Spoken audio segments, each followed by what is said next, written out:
Gold trusted gold buyers. మీరు తాకట్టు పెట్టిన బంగారాన్ని విడిపించి ఈ రోజు ఉన్న మార్కెట్ ధరకు కొనబడను.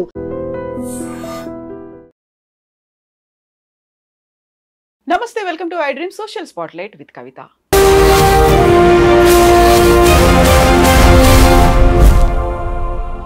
శ్రీలంక, బంగ్లాదేశ్ తర్వాత ప్రస్తుతం నేపాల్లో ఎందుకని అంతర్యుద్ధం లాంటి పరిస్థితులు కనిపిస్తున్నాయి? యువత ఎందుకని ముందు వరుసలో ఉండి ప్రొటెస్ట్ చేస్తున్నారు? యాక్చువల్గా అక్కడ అన్ని భవనాల్ని, అధికారిక నివాసాలని, అందులోనూ పర్టికులర్గా ప్రధానమంత్రుల నివాసాలని కూడా ఎందుకు తగలబెడుతున్నారు?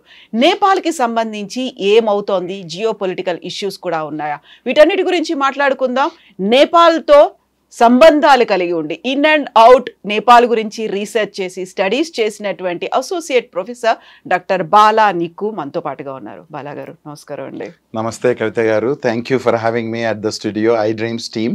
నాకు మరొకసారి అవకాశం ఇచ్చినందుకు మీకు ధన్యవాదాలు. థ్యాంక్ యూ సో మచ్ అండి. ఇప్పుడు నేపాల్ గురించి చూసినప్పుడల్లా ఒక యువత సోషల్ మీడియా కోసం ప్రొటెస్ట్ చేయాలనుకున్నారు.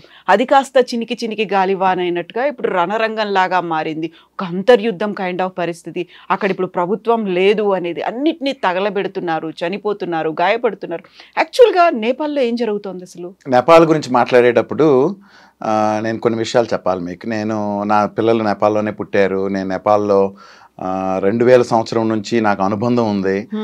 ఒక విధంగా చెప్పాలంటే కల్చరల్గా అక్కడ నేను Kadambari college, Nepal school of social work అనే కాలేజీలో కూడా పనిచేశాను. అక్కడ త్రిభువని యూనివర్సిటీతోని, పూర్వాంచల్ యూనివర్సిటీతోని, పొఖరా యూనివర్సిటీతోని ఆల్మోస్ట్ 205 నుంచి 212 వరకు నేనే అక్కడ యాజ్ ఎ సోషల్ వర్క్ టీచర్గా పనిచేశాను. సో ఆ పనిచేసిన అనుభవం నాకు ఈరోజు నేపాల్లో జరుగుతున్న విషయాలని ఎలా అర్థం చేసుకోవాలన్నది నేను ఆలోచిస్తే ఇదేమి కొత్త విషయం నాకు అనిపించలే. ఎందుకంటే అక్కడ స్టూడెంట్ మూవ్మెంట్స్ అనేవి చాలా కాలంగా జరుగుతున్నాయి. ఆల్మోస్ట్ 1940-60లో చూసుకుంటే మన ఇండియాలో మన భూస్వామ్య వ్యవస్థ, నక్సల్బరీని వాళ్ళు ఆదర్శంగా తీసుకొని అక్కడ నేపాలీ కాంగ్రెస్, అక్కడ స్టూడెంట్స్ మన కాశీ విద్యాపీఠ్, మన కాశీ ఇలాంటి ప్రదేశాలకు వచ్చి ఇండియాలోంచి వీళ్ళ దగ్గర నుంచి నేర్చుకుని మళ్ళీ నేపాల్ వెళ్ళి అక్కడ వాళ్ళు అక్కడ రాజవ్యవస్థకి ఎగెనిస్ట్గా యాక్చువల్గా మూవ్మెంట్స్ తీసుకొచ్చారు. అది 1940-60లో విషయం. అలాగే చూసుకుంటే మీరు 1990లో కూడా 1960-1990లో కింగ్ మహేంద్ర గారు ఉన్నప్పుడు కూడా ఆయన కూడా రాజకీయ వ్యవస్థని, అంటే యాజ్ ఏ రాజు దేవుడు అనే దేశం అది. రాజు అనేవాడు విష్ణువు తాలూకా రూపం. లేకపోతే Nepal is the only country, Hindu country on this earth. Nepal is a Sagarmatha, Himalayas ఉండేది, అక్కడే సీత పుట్టింది, ఇలాంటివన్నీ ఉన్నాయి. అక్కడే పశుపతినాథ్ ఉంది. So it's a culturally very vibrant country. The people are also very vibrant. I want to focus on the people, especially the students. ఇప్పుడు ఎవరైతే social మీడియాను వాడుకొని ఆ వ్యవస్థనే మీరు అన్నట్టు డీస్టెబిలైజ్ చేశారో ఎలా చేయగలిగారు? ఇప్పుడు ఫర్ ఎగ్జాంపుల్ మన ఓలీ గారు ఉన్నారు, ఇప్పుడు మన ప్రైమ్ మినిస్టర్ ఓలీ గారు ఉన్నారు. ఆయన మూడు సార్లు నేపాల్లో ప్రైమ్ మినిస్టర్గా ఎన్నుకోబడ్డారు. ఇప్పుడు ప్రైమ్ మినిస్టర్గా ఆయన రాజీనామా చేయాల్సి వచ్చింది, వేరే దేశానికి వెళ్ళిపోవాల్సి వచ్చిందంటే there must be something in the students of Nepal, అక్కడ ఉన్న ప్రజలు కానీ అక్కడ ఉన్న కమ్యూనిటీని కానీ మనం ఏదో గోర్ఖాల్లాగా లేకపోతే మన ఇండియా వచ్చి మన సెక్యూరిటీ గార్డ్ లాగా పనిచేసే వాళ్ళలాగా చూడకుండా వాళ్ళ చరిత్రని, వాళ్ళ రెసిలియన్స్, వాళ్ళ తాలూకా స్థితిస్థాపకత, సమస్యలను ఎదుర్కొనే వాళ్ళ క్షమతా గుణాన్ని మనం చూడాలని నేను అనుకుంటున్నానండి. ఎందుకంటే నేను చూసిన స్టూడెంట్స్ ఫర్ ఎగ్జాంపుల్ వారు 6 గంటల నుంచి 10 గంటల వరకు కాలేజ్కి వస్తారు. 10 గంటలు కాలేజ్ అయిపోయినాక దెన్ దే స్టార్ట్ వర్కింగ్. మనం ఏదో యూఎస్లో స్టూడెంట్స్ పనిచేస్తారని విన్నాం, కానీ నేను నేపాల్లో ఆల్రెడీ నేను స్టూడెంట్స్ పనిచేయడం విన్నాను. అక్కడ రూరల్ ఏరియాస్ నుంచి కాఠ్మండు వస్తారు, అక్కడ పని చేసుకుంటారు, చదువుకుంటారు, మళ్ళీ ఇంటికి డబ్బులు పంపిస్తారు. So they are already resilient students. ఇప్పుడు ఈరోజు మనం జరుగుతున్న ఈ మారణ హోమం కానీ ఇవన్నీ మనం actually it's sad, but that's about to happen. ఎందుకంటాను, ప్రతిసారి మనం ఆ దేశంలో Nepal is a country in transition, పొలిటికల్గా, ఆర్థికంగా, సామాజికంగా, కల్చరల్గా. ఇప్పుడు నేపాలీ గూర్ఖాస్ ఉన్నారు. They are the first ones who went to UK and Singapore as a British soldiers అనమాట. వాళ్ళు ఇన్ఫర్మేషన్ తీసుకొచ్చారు. అక్కడ రాజవ్యవస్థ ఉండడం వల్ల అక్కడ ఇన్ఫర్మేషన్ కూడా ఈ పొలిటికల్ ఈ రాజు తర్వాత రానాస్ ఎవరైతే ఉన్నారో వాళ్ళు కంట్రోల్ చేసేవాళ్ళు, బయటికి రాకపోయేది. ఎవరైతే బయటికి వెళ్ళారో వాళ్ళు ఇన్ఫర్మేషన్ తెచ్చేవారు. ఇప్పుడు నేపాల్ పరిస్థితిని చూసుకుంటే 208లోనే అది రిపబ్లిక్గా మారింది. మన ఇండియాలో 1947లో మనం స్వాతంత్ర దేశంగా మనం వస్తే వాళ్ళు 208లోనే రిపబ్లిక్గా మారారంటే ఎంత చిన్న రిపబ్లిక్ కంట్రీ అది. యాక్చువల్గా it has a very young democratic history compared to India. So అక్కడ రాజవ్యవస్థ, రాణా వ్యవస్థ, డెమోక్రసీ కోసం చేసిన యుద్ధాలు, అందులో స్టూడెంట్స్ తాలూకా కాంట్రిబ్యూషను, ఇవన్నిటిని మనం గుర్తు చేసుకోవాలి. జనాందోళన అనేది 1990లో వచ్చింది. అక్కడ కూడా స్టూడెంట్స్ మన త్రిపుర యూనివర్సిటీ నుంచి వేరే యూనివర్సిటీల నుంచి బయటకు వచ్చి వీధుల్లోకి వచ్చి పోరాటాలు చేశారు. మన జేఎన్యూలో, లేకపోతే సెంట్రల్ యూనివర్సిటీలో, ఉస్మానియా యూనివర్సిటీలో, ఆంధ్ర యూనివర్సిటీలో ఎలా అయితే స్టూడెంట్స్ రాజకీయంగా ఒక చైతన్యవంతులై ప్రజల్ని తీసుకొచ్చి, ఇప్పుడు బంగ్లాదేశ్ గురించి మీరు మాట్లాడారు, అక్కడ కూడా స్టూడెంట్సే. శ్రీలంకలో మాట్లాడారు, అక్కడ కూడా స్టూడెంట్సే. స్టూడెంట్స్ అనేవాళ్ళు మన సమాజానికి ఒక వారధి, ఒక ప్రతిబింబం. They are the young people, they have the energy, they have the future, they are the ones who can actually destabilise the governments. అదే కదా చూస్తున్నాం. సో నేపాల్లో కూడా ఇప్పుడు నాకు అనిపించింది ఏంటంటే అక్కడ తారతమ్య భేదాలు పెరిగిపోయినాయి. ఇప్పుడు 208లో వాళ్ళు డెమోక్రాటిక్ కంట్రీ అయిన తర్వాత 217లో పెద్ద ఎర్త్క్వేక్ వచ్చింది, 10,000 మంది చనిపోయారు. 220లో కోవిడ్ వచ్చింది, చాలా మళ్ళీ విధ్వంసం సృష్టించింది. 217లో ఎర్త్క్వేక్ వచ్చినాక మన మోడీ గారి ప్రభుత్వంలో మన ఇండియా బ్లాకేడ్ కూడా జరిగింది అక్కడ. సో ఆ విధంగా రాజకీయంగా, ఆర్థికంగా, సామాజికంగా ఒక విధంగా చెప్పుకోవాలంటే they are looking for their own identity. What is a Nepali identity అన్నది కూడా వాళ్ళు చూస్తున్నారని నాకు అనిపిస్తోంది. సో ఇప్పుడు మీరు యూత్ గురించి చెప్పారు, అక్కడ ఉన్నటువంటి స్టూడెంట్స్ గురించి చెప్పారు, మేము యంగ్ బ్లడ్ అని అంటాం వాళ్ళను. యూత్ రెసిలియన్స్ అనేది ఒకటి మాకు కావాలి అనుకున్నారు, ప్రొటెస్ట్ చేశారు సోషల్ మీడియా కోసం, జెన్జీ మూవ్మెంట్ అన్నారు. బట్ అది కాస్త వైరల్ అయిపోయింది, బ్యాన్ నెపో కిడ్స్ అన్నారు, లేకుంటే నెపో బేబీస్ మీద టర్న్ అయిపోయింది. ఆ తర్వాత ప్రభుత్వాన్నే మార్చేయాలనుకున్నారు, మిలిటరీ వచ్చింది. ఎక్కడికక్కడ ఇలాంటి అగ్ని కీలలు ఎందుకు కనిపిస్తున్నాయి ఇప్పుడు ప్రస్తుతం పరిస్థితుల్లో?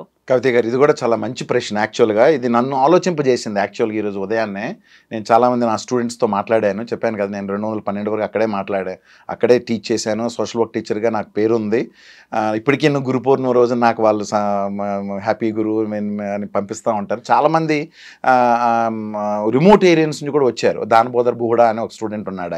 ఆయన ఇప్పుడు అక్కడ వాళ్ళ పాలిటిక్స్లో చాలా యాక్టివ్గా ఉన్నాడు. అలాగా so I saw very similar trends in India. For example, there are only 3 parties. UML party అని ఒకటి ఉన్నది, Nepali Congress, and then Maoist parties. These are the 3 parties that lead the whole political space. ఎందుకంటే ఈ 3 పార్టీలే రాజుని పంపించేటప్పుడు కానీ, లేకపోతే ఈ కాన్స్టిట్యూషనల్ మోనార్కీ కానీ, లేకపోతే ఈ నేపాల్లో జరిగిన జనాందోళన్ 1, జనాందోళన్ 2, క్లుప్తంగా చెప్పాలంటే ఒక రాజకీయ వ్యవస్థ, ఒక మోనార్కీ, ఒక రాజు వ్యవస్థ నుంచి ఒక స్వాతంత్ర వ్యవస్థ, ఒక డెమోక్రాటిక్ స్పేస్లోకి రావడానికి ఆ కంట్రీకి 240 సంవత్సరాలు పట్టింది. ఎందుకంటే ఈ రాజకీయ వ్యవస్థ లేకపోతే రాజు as the center of the politics is been done for 240 years. అది 208లోనే ఆయన బయటికి పంపించడం జరిగింది, ఫుల్ డెమోక్రాటిక్ కంట్రీగా జరగడం జరిగింది. సో ఈ నేపథ్యంలో చాలా మూమెంట్స్ జరిగినాయి, చాలా స్టూడెంట్స్ పార్టిసిపేట్ జరిగింది. So Nepal is a country in transition. ఒక 1950s నుంచి 60లోకి ఒక ట్రాన్సిషను, 60లోంచి 1990లోకి ఒక ట్రాన్సిషను, 1919 తర్వాత 2008లో ఒక ట్రాన్సిషను. సో ఇలా ట్రాన్సిషన్లన్నీ మారుకుంటూ వెళ్తుంది. సో ఇప్పుడు స్టూడెంట్స్ మీరు అన్నట్టు they are now very well connected. Actually, Nepal is the top 5 countries sending students to abroad. అది చూడండి, మరి ఇంత పూర్ కంట్రీ అనుకుంటున్నామే, మరి ఎలా నేపాల్ వరల్డ్లో టాప్ 10 కంట్రీస్లో స్టూడెంట్స్ని బయటికి పంపించే కంట్రీల్లో దాని పేరు ఉంది. నేను కెనడాలో కూడా చాలామంది స్టూడెంట్స్, నా యూనివర్సిటీలోనే ఒక 200 మంది నేపాల్ నుంచి స్టూడెంట్స్ వచ్చి ఉన్నాడు. బహుశా ఇండియా నుంచి ఒక 500 మంది వచ్చి ఉండేవారేమో. అలాగా సో నేను చెప్పేది అంటే students are very well connected, they are very strategic. ఈ నేపో కిడ్స్ ఏదైతే మీరు అన్నారో అది చూసి వాళ్ళు అర్థమైంది అసలు ఆ నేపో కిడ్స్ అంటే ఎవరు, వీళ్ళు పొలిటీషియన్స్ వాళ్ళకి పిల్లలు, లేకపోతే గుర్కా ద నేపాల్ ఎలైట్ ఏదైతే 10% ఉన్నదో, లేదా నేపాల్ బిజినెస్ లేదా వీళ్ళు ఎవరైతే పిల్లలు ఉన్నారో వాళ్ళు ఇప్పుడు సోషల్ మీడియాలో వాళ్ళు పోస్టులు పెట్టడం మొదలుపెట్టారు. వాళ్ళ జీవితాన్ని గురించి కానీ, వాళ్ళ బ్రాండెడ్ దుస్తుల గురించి కానీ, వాళ్ళ లైఫ్ స్టైల్ గురించి కానీ, వాళ్ళ విదేశీ ప్రయాణాలు కానీ, వాళ్ళ రిసార్ట్లు కానీ. So it created a little bit tension between the young people. ఇప్పుడు ఒకే క్లాసులో ఒకరిద్దరేమో huge life style, the other 98% is basically struggling for daily life. ఇప్పుడు నేపాల్ మీరు అన్ఎంప్లాయ్మెంట్ స్టాటిస్టిక్స్ చూసుకుంటే 25 people are unemployed. because the country is not, progressing in terms of industries. 25%? 25% of the young people are unemployed. Statistics చెప్తోంది. అసలు Nepal is running in a way country on remittances. అది కూడా మనం అర్థం చేసుకోవాలి. నేపాల్లో ఇప్పుడు నేపాల్ 30 మిలియన్ అండి, అని 3 కోట్ల మంది. అంటే మన ఆంధ్రాలో 3 కోట్ల మంది ఉంటారు ఇప్పుడు. అలాగే ఒక చిన్న కంట్రీ అది. It's from Nepal, from eastern Nepal, Jhapa యాక్చువల్గా, Biratnagar, central Nepal, western Nepal, mid western Nepal, far western Nepal. మన ఇండియాతో 3 పక్కల కనెక్ట్ అయ్యి ఉంటుంది. సో అక్కడ తరాయిస్ అంటారు. మన ఇండియాతో ఏదైతే కనెక్ట్ అయ్యి ఉన్న కమ్యూనిటీస్ని వాళ్ళు తరాయి కమ్యూనిటీ అంటారు. ఆ పైన ఉన్న వాళ్ళు హిల్ అంటారు, ఈ మధ్యలో ఉండే వాళ్ళు వ్యాలీస్ అంటారు. సో ఇప్పుడు నేనేం చెప్తున్నానంటే, ఈ స్టూడెంట్స్కి తారతమ్య భేదాలు ఇంతకుముందు కూడా ఉండేవి. సెంట్రల్ ఇప్పుడు మన కాఠ్మండూలో ఉండే స్టూడెంట్స్ కొంచెం అర్బన్ ఎలైట్, ఎకనామికలీ వెల్ ఆఫ్గా ఉండేవారు.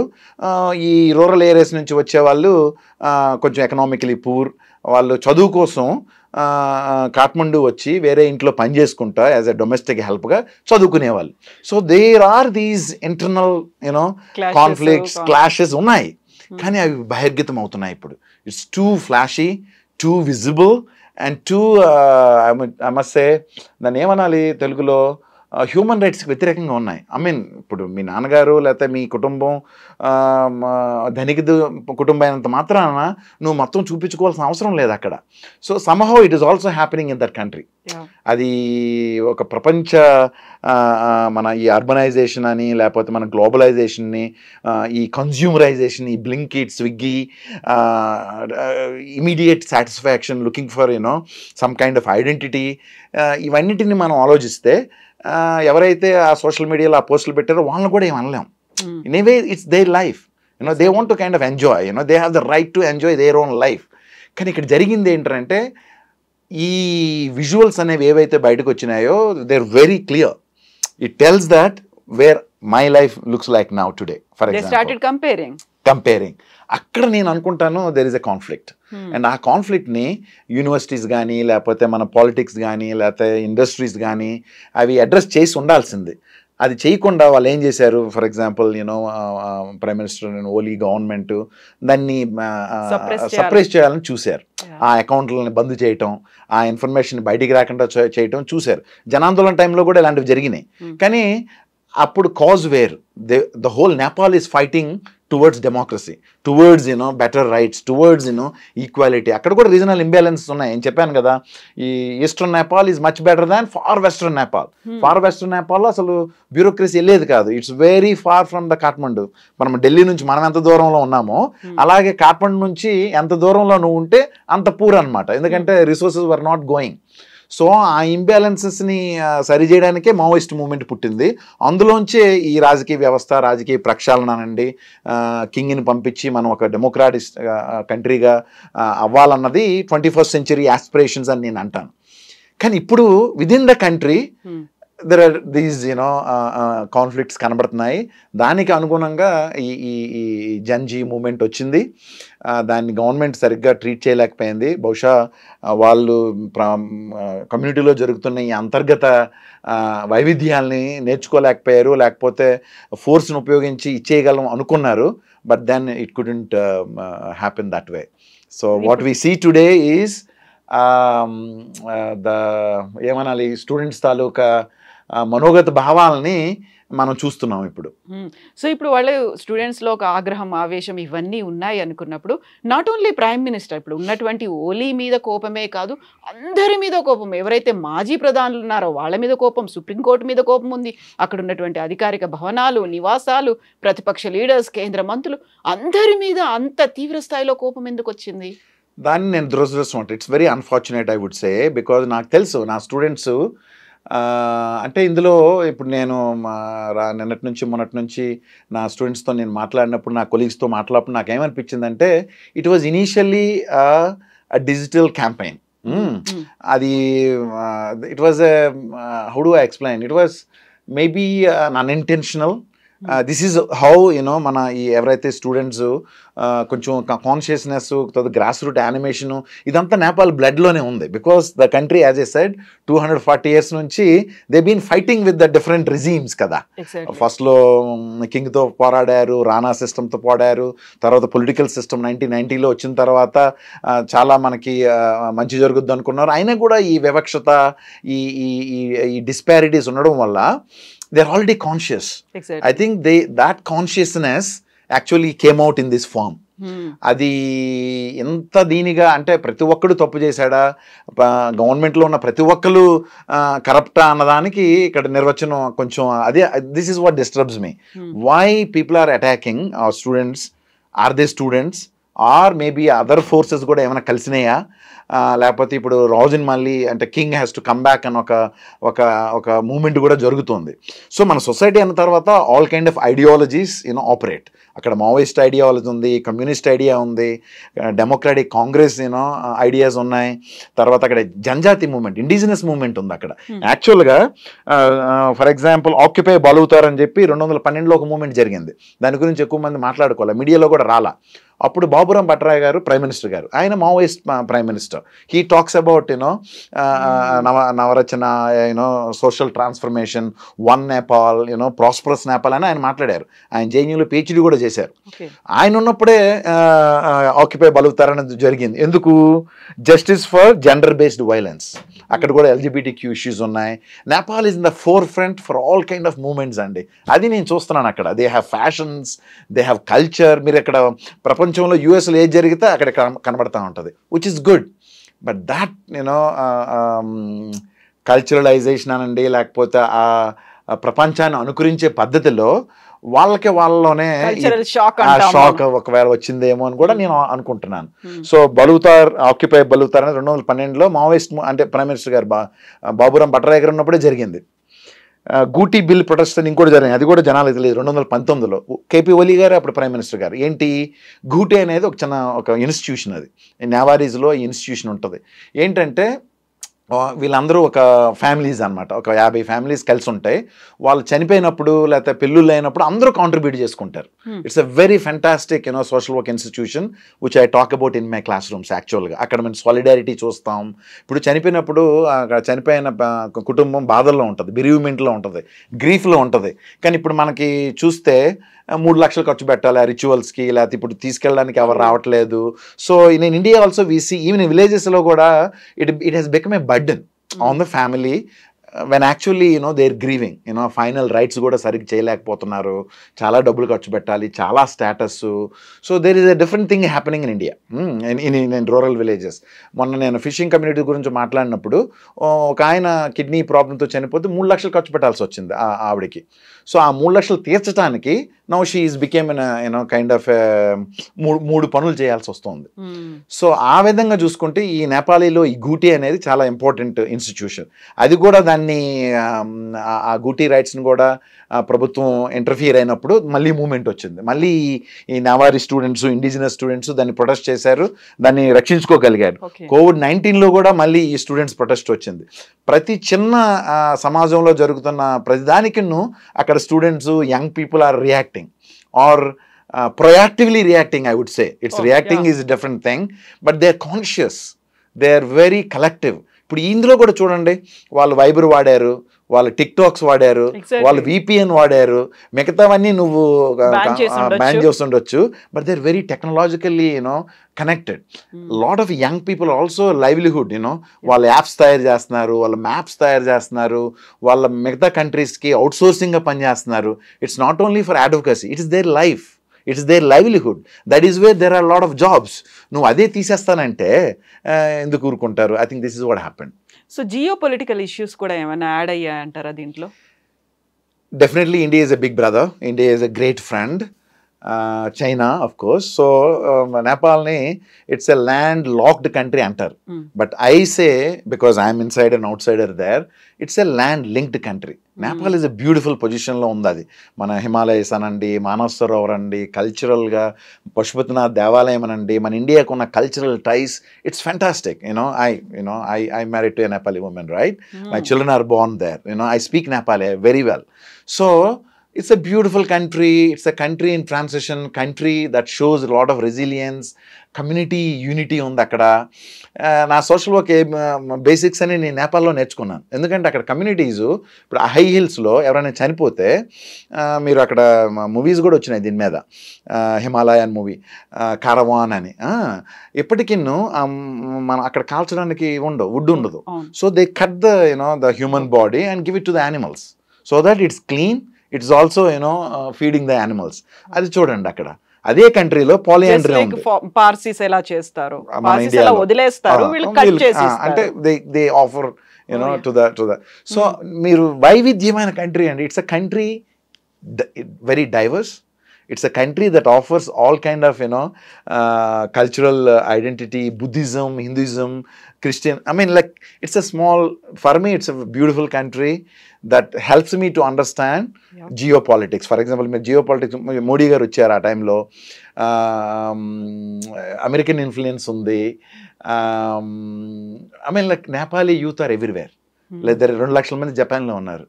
There's so many Nepalis are working in India. మనకు తెలుసు ఆ విషయం. ఈవెన్ గవర్నమెంట్స్లో కూడా Nepali people can work in Indian government jobs. Central యూనివర్సిటీలో కూడా నేను కొంతమందిని కలిశాను. నేపాలీ రెజీమ్ ఉంది మనకి ఇక్కడ మన ఆర్మీలో ఉంది. So we have very interesting ties. కానీ కొన్ని బహుశా మన ఫారెన్ డిప్లొమసీలో కూడా కొన్ని ప్రాబ్లమ్స్ ఉంటాయి. ఫర్ ఎగ్జాంపుల్ 2015లో అక్కడ ఎర్త్క్వేక్ వచ్చిన వెంటనే Indian blockade, we stop the medicines, we stop the essential goods. How do we survive? Why our Indian government did this? I don't know. This is where it becomes, foreign policy, diplomatic issues. China came in, Pakistan came in. Everybody wants to come in because మనం కూడా శ్రీలంకలో ఎందుకు help చేస్తున్నాము? We also want to have our footprint in global Asia, in global South కదా. So ఆ విధంగా చూసుకుంటే నేపాల్లో డెఫినెట్గా ఇండియన్ కాంట్రిబ్యూషన్ ఉన్నది. మన Indian embassy does a fantastic work there. They give lot of scholarships, they give vehicles. నాకు తెలుసు, నేను అక్కడ ఉన్నప్పుడు పనిచేశాను. సో జియో పొలిటికల్గా Nepal plays an important role because it has a UN membership. It speaks. Nepali people are resilient. Nepali politicians are very, I think, they've learned so many lessons from India, as I mentioned, they came to, they were underground in India in many places. So Nepal-India relations are historical. My request through iDreams is, how do we understand Nepal as a neighboring country? My neighbor peaceful ga unnappude manam peaceful ga undagalam. Being India biggest country, biggest democratic country, leading country, one of the global powers, I think we have a lot more responsibility towards countries like Nepal, Bangladesh, Pakistan, Maldives. Corruption lo chuskunna kuda Nepal comes in somewhere 90 atla. It's not very corrupt in that way. కాకపోతే అక్కడ ఉన్న youth felt that, అంటే మీరు communication ని cut చేస్తున్నారు, cut చేయాల్సింది corruption ని అనేది. I mean these are the disparities, very stark. ఇప్పుడు అందరూ అక్కడ నేపాల్ మేయర్ గురించి మాట్లాడుకుంటున్నారు. ఆయన బాలన్ అని చెప్పి, young fellow, wrapper, engineer. He became a mayor without any party support because he has 7 lakh followers on his Instagram. So he uses social media as a power. So మిగతా వాళ్ళు కూడా నేర్చుకున్నారు. So in that way, Nepal, I think, in a way, a classic example what social media can do, what digital advocacy can do, and how countries can be resilient by mobilizing technology. అనేది నేపాల్లో నాకు కనబడుతోందండి. Yes అండి, thank you so much Bala గారు. And మనం నేపాల్ గురించి ఇంకా మాట్లాడుకోవాల్సినవి, చర్చించుకోవాల్సినవి చాలా ఉన్నాయి. హోప్ఫుల్లీ తొందరలోనే ఆ క్లాషెస్ అన్ని ఒక కమ్స్ టు ఎండ్ అని అనుకుందాము. థ్యాంక్ యూ సో మచ్ అండి. తప్పకుండా అండి, ఎందుకంటే జనాందోళనలోనే they became again peaceful country. They love peace. Buddhist monasteries కానీ, లేకపోతే మన హిందూ టెంపుల్స్ కానీ, చర్చెస్ కానీ, they live very very very in a solidarity. I given my experience or my understanding about Nepal, things will settle down. But there are lessons to learn even for India. Exactly. Thank you so much, Andy, for the information and inputs. Thank you, Bala garu. And don't forget to subscribe to iDream. And for more videos, please subscribe to iDream. Please subscribe to iDream. Please subscribe iDream. And please subscribe to iDream. For more videos, subscribe to iDream. please like, share and subscribe to the channel. Congratulations, iDream. Subscribe to iDream. Subscribe to iDream. So subscribe to iDream Media. iDream ki iDream team andarki huge congratulations. Please subscribe iDream Media. Please subscribe to iDream. Subscribe iDream. Please subscribe to iDream.